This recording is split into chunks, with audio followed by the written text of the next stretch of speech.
एक बड़ी खबर आ रही है गुजरात से। गुजरात की 3 राज्यसभा सीटों के लिए चुनाव की तारीखों का ऐलान हो चुका है। चुनाव आयोग ने 24 जुलाई को गुजरात में राज्यसभा की तीनों ही सीटों के लिए चुनाव कराने का ऐलान कर दिया है। विदेश मंत्री एस जयशंकर, जुगल ठाकुर और दिनेश चंद्र अनवाडिया का कार्यकाल 18 अगस्त को पूरा हो जाएगा। विदेश मंत्री एस जयशंकर का गुजरात से राज्यसभा में फिर से जाना लगभग तय माना जा रहा है, जबकि बाकी 2 सीटों के लिए बीजेपी 2 नए चेहरों को मौका दे सकती है। वैसे तीनों ही सीटों पर बीजेपी की जीत तय है। गुजरात में इस बार मानसून भी घनघोर है। राज्य के कई इलाकों में भारी बारिश हो रही है। जहां किसानों के लिए मानसून राहत लेकर आया है, वहीं कई जगहों पर भारी बारिश आफत भी बन गई है। कई इलाकों में पानी भरने के बाद बाढ़ जैसे हालात हो गए हैं। मौसम विभाग के मुताबिक पूरे गुजरात में मानसून एक्टिव हो चुका है। वहीं अगले 2 दिनों के लिए भारी से भारी बारिश की चेतावनी जारी की गई है। गुजरात से क्यों नाराज हुई कुदरत? बिपरजॉय के बाद अब बारिश की मार। कहीं उफान पर है नदियां,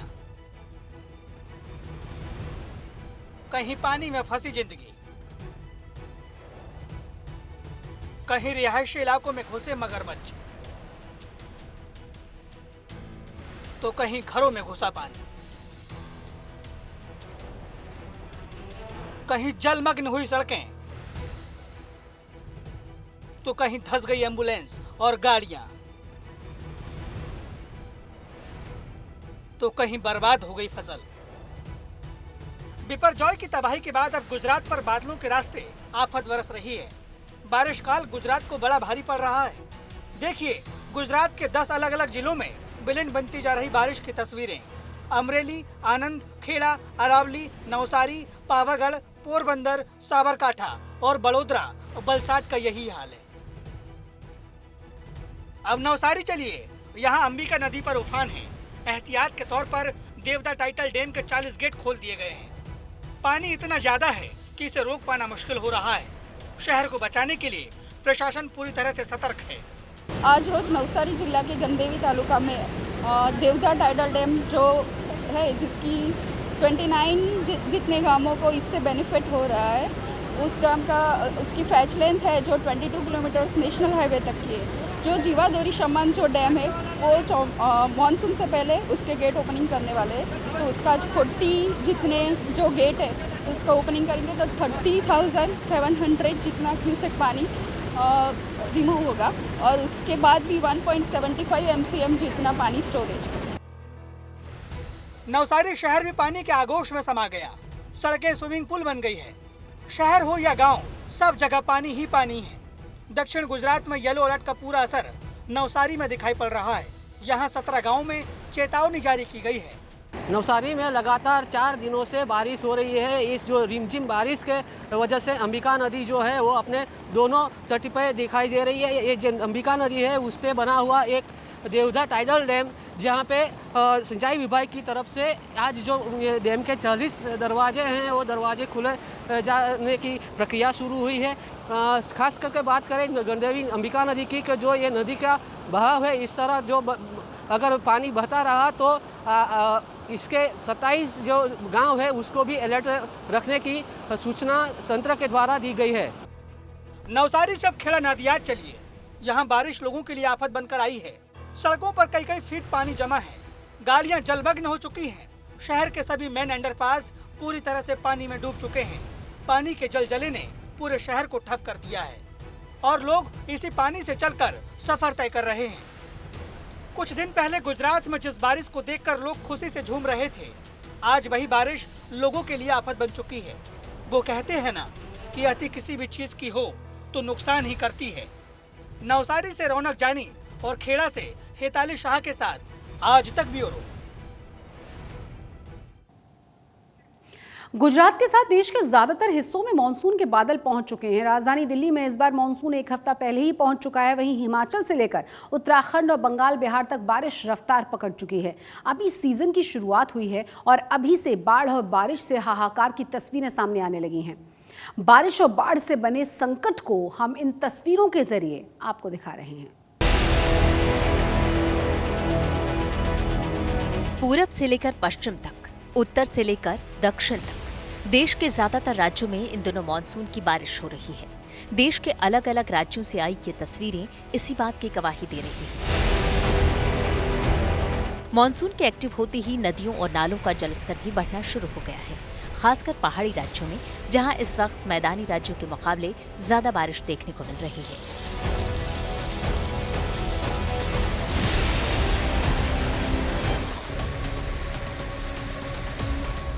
इस वक्त 4 धाम यात्रा भी चल रही है। ऐसे में केदारनाथ की यात्रा पर जाने वाले तीर्थयात्रियों को रास्ते में कोई दिक्कत न हो, इसके लिए एनडीआरएफ और एसडीआरएफ जवानों की तैनाती जगह जगह की गई है, जो लोगों को झरनों और नदी नालों से दूर रहने की हिदायत दे रहे हैं।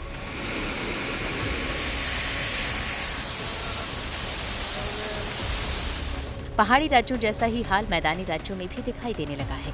राजस्थान के बूंदी से आई इन तस्वीरों को देखकर मानसून के मिजाज का अंदाजा आसानी से लगाया जा सकता है, जहां कुछ देर की मूसलाधार बारिश से झरने और नदियां उफान पर आ गए और इनका पानी अपने साथ सब कुछ बहा ले जाने पर आमदा दिखा। पंजाब और गुजरात के भी अलग शहरों में मानसून के बादल इसी फीवर के साथ बरस रहे हैं। मौसम विभाग का कहना है कि अगले 2 दिन इसी तरह पंजाब, हिमाचल, उत्तराखंड, हरियाणा, पश्चिमी उत्तर प्रदेश, राजस्थान, मध्य प्रदेश, छत्तीसगढ़, केरल, महाराष्ट्र और गुजरात में मध्यम से भारी बारिश हो सकती है।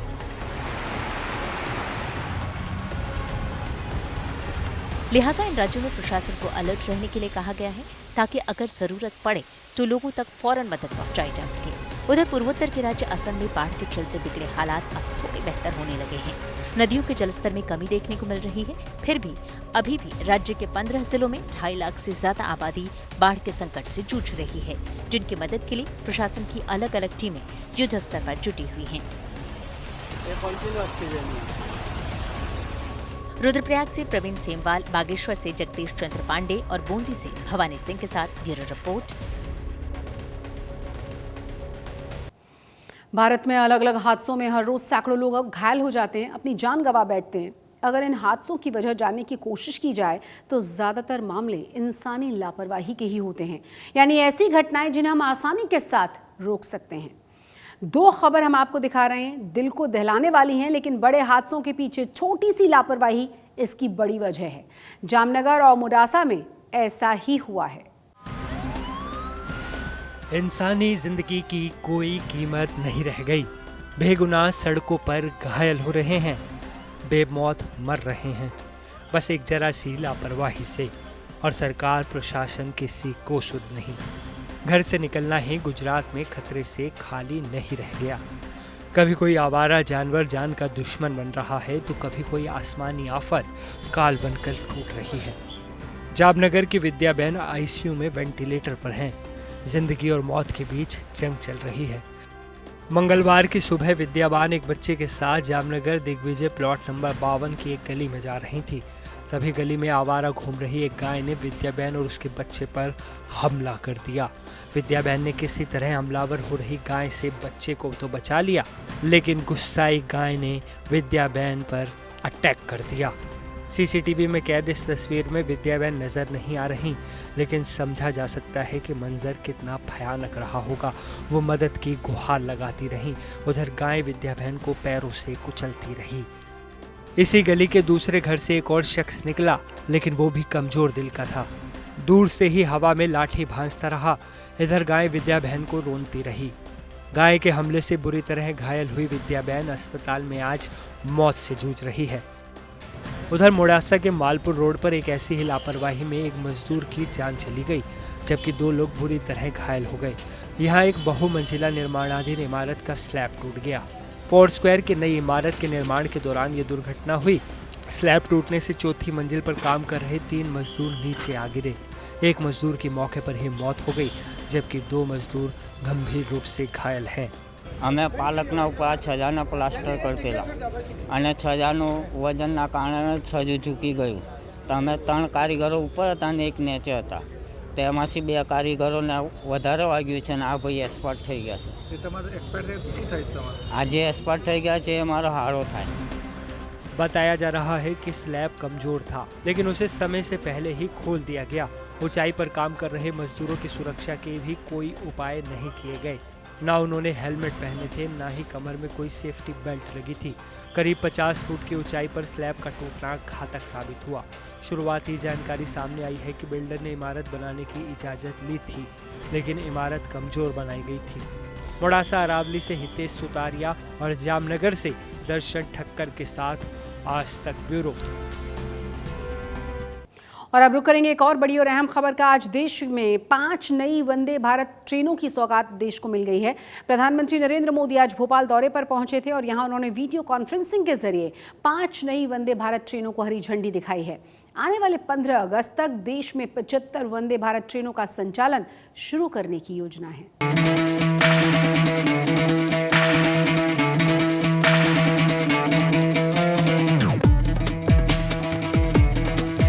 प्रधानमंत्री मोदी ने देश को दी सहूलियत की सौगात। देश को मिला एक साथ 5 वंदे भारत ट्रेनों का तोहफा। प्रधानमंत्री मोदी ने आज भोपाल की धरती से देश को एक साथ 5 वंदे भारत ट्रेनों की सौगात दी। इस दौरान पीएम मोदी ने हरी झंडी दिखाकर देश के अलग अलग राज्यों और शहरों को जोड़ने वाली 5 वंदे भारत ट्रेनों को रवाना किया।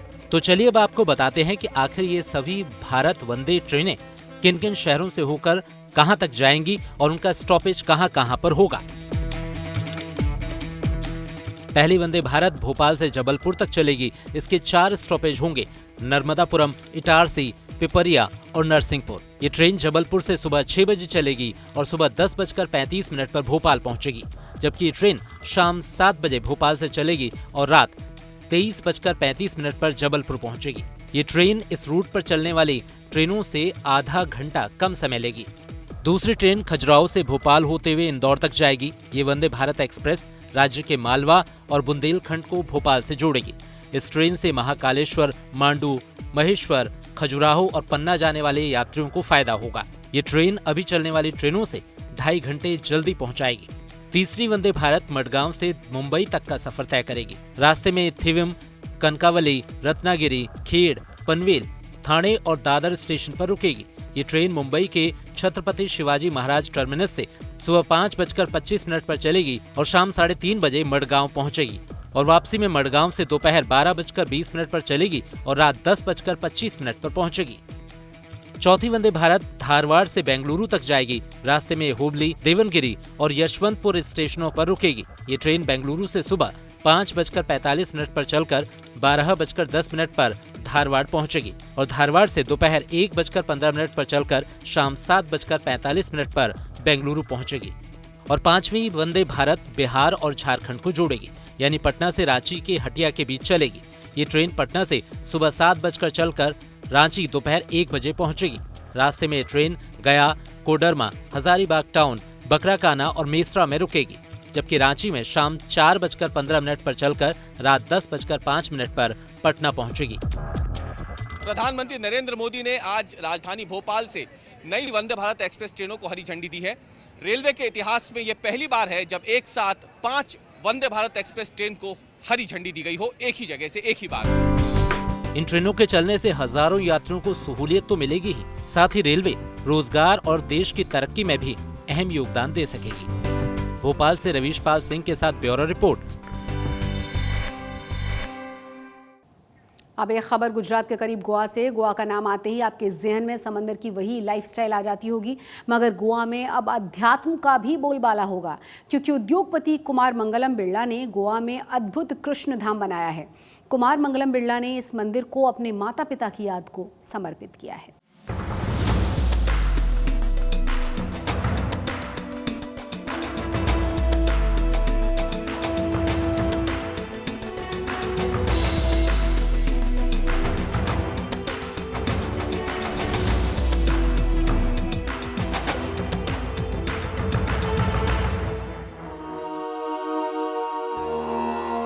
सांस्कृतिक, सामाजिक और पर्यटन मानचित्र पर गोवा की एक नई पहचान बनाता राधा कृष्ण का नया धाम बिरला मंदिर। दक्षिण भारत में अपने अनूठे उत्तर भारतीय स्थापत्य, कला और सौंदर्य की मिसाल राधा कृष्ण के माधुर्य प्रेम का यह मंदिर 2021 से 2023 के बीच कोरोना काल में बनकर तैयार हुआ। गोवा गोवा के इस बिरला मंदिर में श्रद्धालु के अपने आराध्य तक पहुंचने का यानी आत्मा के परमात्मा तक पहुंचने का रास्ता 5 स्तरों तक होकर जाता है। यही वजह है कि मंदिर का मार्ग 5 स्तरों वाला है, जिसके बारे में कहते हैं कि भारतीय दर्शन में अन्नमय कोश से प्राणमय कोश, मनोमय कोश, विज्ञानमय कोश और फिर आनंदमय कोश यानी ईश्वर तक पहुंचने का मार्ग है। और ये नागर शैली के तहत स्थापत्य का एक अद्भुत नमूना है, जिसमें मरु और गुर्जर शैली की छाप है। और ऐसे में सुमेरु पर्वत इसका सबसे बड़ा शीर्ष होता है और ये इसकी पहचान है इस शैली की। इस शैली का बना ये मंदिर जब अगर इसके बगीचों को देखें तो रंगोली की शैली में बने हुए हैं, यानी कुल मिलाकर अपने आप में स्थापत्य का, सौंदर्य का और कला का एक अद्भुत नमूना ये मंदिर है। उद्योगपति बिरला परिवार ने कारोबार के साथ साथ पारिवारिक सामाजिक संबंधों के निर्वाह और आध्यात्मिक धार्मिक चेतना के विकास की भी मिसाल दुनिया के आगे रखी है। दिल्ली के लक्ष्मी नारायण मंदिर से लेकर गोवा के आधुनिकतम राधा कृष्ण मंदिर की गौरवमयी श्रृंखला में देश के 31 से अधिक मंदिर हैं, जिनको आम जनता बिरला मंदिर के नाम से जानती है। देखिए, भगवान अनंतो कोटि ब्रह्मांड नायक भगवान की परम पावनी कृपा से गोवा जैसे प्रदेश में ऐसा दिव्य मंदिर बनना, ये भगवान की अत्यंत करुणामयी पवित्रमयी कृपा है। और इसी कृपा से ऐसा दिव्य महल भगवान का बन सकता है। भगवान की भक्ति में एक ऐश्वर्य भक्ति बतलाई गई है श्रीमद् भागवत जी में, और एक माधुर्य भक्ति बतलाई गई है। श्रीमद् भागवत महापुराण में ये जो 2 भक्तियाँ बतलाई गई है, तो माधुर्य भक्ति और ऐश्वर्य भक्ति। ऐश्वर्य भक्ति ऐसी है जो व्यक्ति भगवान को अपना बनाना चाहता है, हर प्रकार से सब कुछ सुविधा के साथ, साधन के द्वारा, सुविधा के द्वारा, कि किसी न किसी प्रकार से भगवान हमारे हो जाए। लेकिन भगवान कभी भी ऐश्वर्य शक्ति से इतने प्राप्त नहीं हो सकते जितना प्रभु माधुर्य प्रेम से प्राप्त हो जाते हैं। गोवा के संकोल पंचायत के जुआरी नगर में बिट्स पिलानी संस्थान के पास स्थित राधा कृष्ण मंदिर का शिलान्यास और भूमि पूजन हुआ तो कोरोना संक्रमण की दस्तक से दुनिया हिली हुई थी। लेकिन 2023 में जगत गुरु शंकराचार्य अभिमुक्तेश्वरानंद सरस्वती और गोवा के मुख्यमंत्री के हाथों हुए लोकार्पण के समय कोरोना संकट इतिहास के पन्नों में जा चुका था। राधा कृष्ण मंदिर के द्वार खुले तो गोवा की नई पहचान का झरोखा भी खुला। पर्यटन हो या छात्र युवाओं का रुझान भी बदल गया है।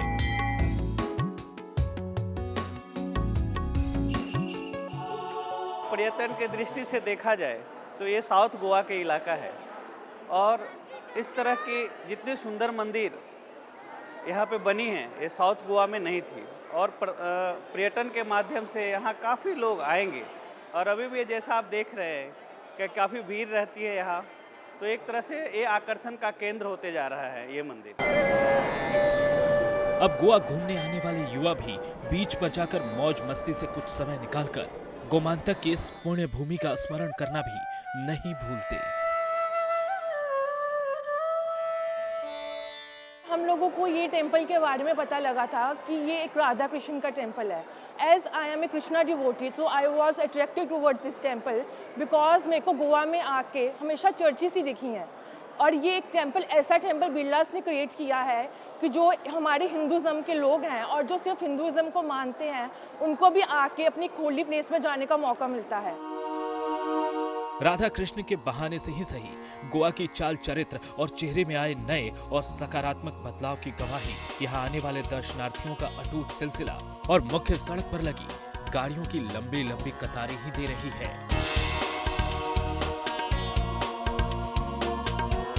संजय शर्मा, गोवा आज तक।